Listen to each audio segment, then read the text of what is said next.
Девизът на Радио Варна "Традицията е модерна" е доказан през годините. Това е нишката, която свързва миналото, настоящето и бъдещето. Затова и днешната празнична програма поднесе на слушателите любопитни очерци за първите стъпки на радиото, записи от Златния фонд, сред които и химна на Радио Варна, излъчен за първи път преди 77 години. В радиоефира прозвуча и първата оригинална българска радиопиеса "Крилата помощ".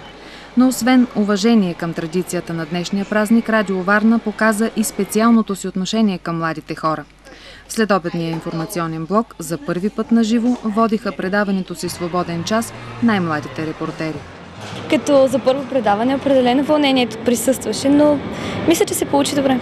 За мен най-трудното и най-стресиращото беше включването на живо. Трябваше да правя анкета и мисля, че се справихме наистина добре, като за първо включване. Имаше го притеснението, но това е нормално. За мен работата е преди всичко хоби. Харесвам и да прекарвам времето си в Радио Варна и за моя радост имам страхотни колеги, на които мога да разчитам и съответно и те на мен. Младите репортери поканиха на празника свои съученици, които могат да се включат в ефир от новото изнесено студио на радиото, а и да се забавляват с любима тяхна музикална група.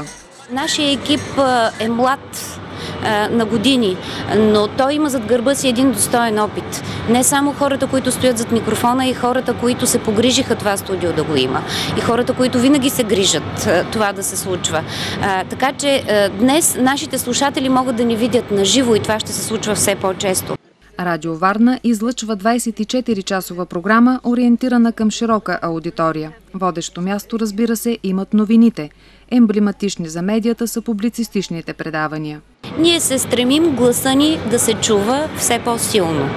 Стремим се наистина да защитаваме своята позиция на информационен лидер в региона, в който излъчваме, и не само, защото радиото вече не е това, което беше. Ние имаме сайт, през който могат да ни слушат не само в Варненския регион, в цялата страна, а и по света. И това вече се случва. Стремим се да покажем, че държим на своя професионализъм, че не правим компромиси с достоверността на информацията. През годините Радио Варна се утвърди и като културно средище на града. И аз намирам един много красив символ в нашата 77 годишнина. Защото все си говорим за това, че в днешното бездуховно време може би имаме нужда от една лековита отвара, за да излекуваме духа си. Радиото и медиите, особено обществените, би трябвало да защитават точно тази кауза.